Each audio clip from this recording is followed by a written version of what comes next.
வணக்கம். உங்களுக்காக செல்வராஜ். இந்த பதிவு ஒரு பயிற்சி நோக்கத்துக்காக மட்டும்தான் கொடுக்கப்படுது. இதை ஒரு ரெக்கமெண்டாவோ உங்களுடைய இன்வெஸ்ட்மெண்ட்டுக்கு ஏதோ ஒரு வழியாவோ இதை வச்சுக்காதீங்க. இது பயிற்சிக்கு மட்டும் பயன்படுத்துங்க. பயிற்சி நல்லா பண்ணுங்க.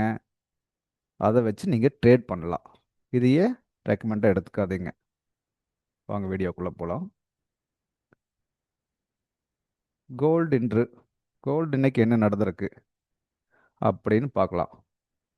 நேற்று சாரி போன வீடியோ ரைட்டு, போன வீடியோவில் நம்ம பார்த்தோம் கோல்டு என்ன நடந்துட்டுதுன்னா, ஆல்ரெடி வந்து இந்த ஒரு ட்ரெண்டுக்குள்ளே மூவ் ஆயிட்டு இருந்தா ட்ரெண்டுக்குள்ளே மூவ் ஆயிட்டு இருந்தா அந்த ட்ரெண்டை வந்து உடைச்சிட்டு வந்துட்டேன் இன்னைக்கு. ட்ரெண்டுக்குள்ளே மூவ் ஆயிட்டு இருந்தோ ட்ரெண்ட் உடைச்சிட்டு கீழே வந்திருக்கா. ட்ரெண்டுக்குள்ளே எங்கே சுற்றிட்டு இருந்தா 1 ஹவரில் தான் நேற்று பார்த்துருந்தோம். அழகாக போயிட்டு மேலே வந்து கீழே வந்து இங்கே இங்கே நின்றுட்டு இருந்தா. நேற்று பார்க்கும்போது இங்கே நின்றுட்டு இருந்தா. இது வந்து ஒரு ட்ரெண்டுக்குள்ளேயே ரன் ஆகிட்டு இருந்த சேனலுக்குள்ளே ரன் ஆகிட்டு இருந்தவன் அகைன் இந்த சேனலை பிரேக் பண்ணிட்டு கீழே வந்துட்டான். பாடி க்ளோஸ் வச்சாச்சு. பாடி க்ளோஸ் வச்சோன்னா கீழே வந்தவன் ஒரு நல்ல மூவ் கொடுத்துட்டான். மூவ் கொடுத்து எது வரைக்கும் வந்திருக்கா அப்படின்னு பார்க்கணும் நீங்கள். இது ஒரு சப்போர்ட் பிளேஸ். இந்த பிளேஸ் தான் பார்த்துருக்கேன் நான் வந்து சப்போர்ட். இந்த இடத்துல இருந்து எடுத்துட்டிங்கன்னா இதோ இந்த பிளேஸ் தான் வந்திருக்கா. அப்போது மேலேருந்து கீழே விழுந்தவனு வந்து பார்த்தீங்கன்னா ஏதோ ஒரு ரேஞ்சில் தான் வந்து நிற்கிறா. இடத்த நினச்ச இடத்துல நிற்கல. ஃபர்ஸ்ட் வந்து இந்த இடத்துல ஒரு பிரேக் அடிச்சிருக்கானா. இந்த இடத்துல பாருங்க, இங்கே ஒரு பிரேக் அடிச்சிருக்கான். இந்த இடம் என்ன என்ன பிளேஸ், அதாவது இங்கிருந்து சரிஞ்சவன் இங்கே வந்து பிரேக் அடிச்சிருக்கானு. இந்த இடம் வந்து ஒரு சப்போர்ட் பிளேஸ். அதாவது ட்ரெண்டை உடைச்சிட்டு வந்தவனை பார்த்தீங்கன்னா இந்த இந்த சப்போர்ட் பிளஸை யூஸ் பண்ணுறான். புரிஞ்சுதுங்களா? அவன் வந்து ட்ரெண்டை பிரேக் பண்ணவன் இந்த சப்போர்ட் பிளேஸை அவன் யூஸ் பண்ணிட்டான். இந்த இடத்துல வந்து ஒரு ஜர்க் ஆகிறான். ஒரு பிரேக்கிங் பாயிண்ட் அங்கிருந்து கீழே போட்டவன் அடுத்தது என்ன என்ன பண்ணுறான், இதுக்கெல்லாம் மதிக்கவே இல்லை இந்த சப்போர்ட்ஸ். இது அகைன் வந்து இந்த பெரிய சப்போர்ட்டுக்கே வந்து நின்ட்டான். இந்த சப்போர்ட் அவ்வளோ ஒர்க்கான சப்போர்ட்டு.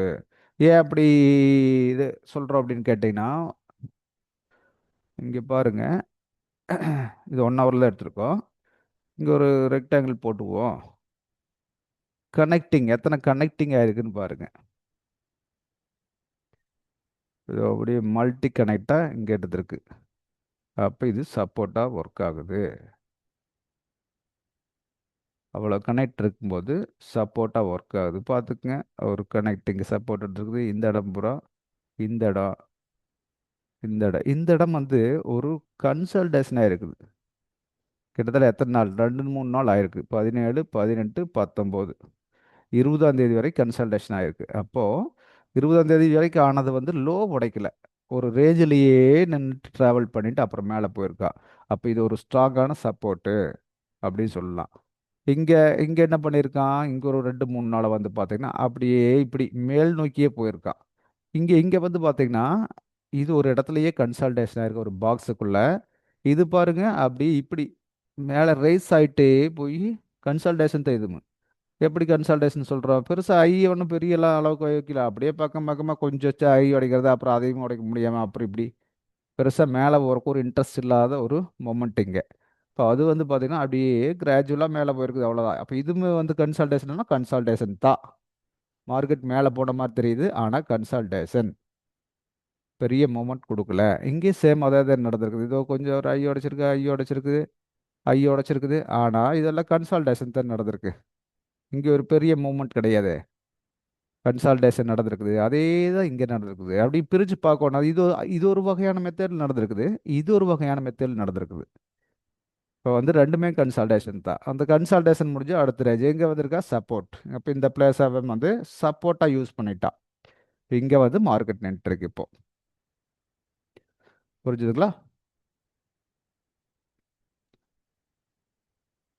அது நம்ம இந்தியன் எம்சிஎக்ஸ் கோல்டு பார்த்தீங்கன்னா, ஓ, கிட்டத்தட்ட 4000 ரூபா குறைஞ்சிருக்கு நேற்று மட்டும். இப்போ பவுனுக்கு 10 கிராமுக்கு.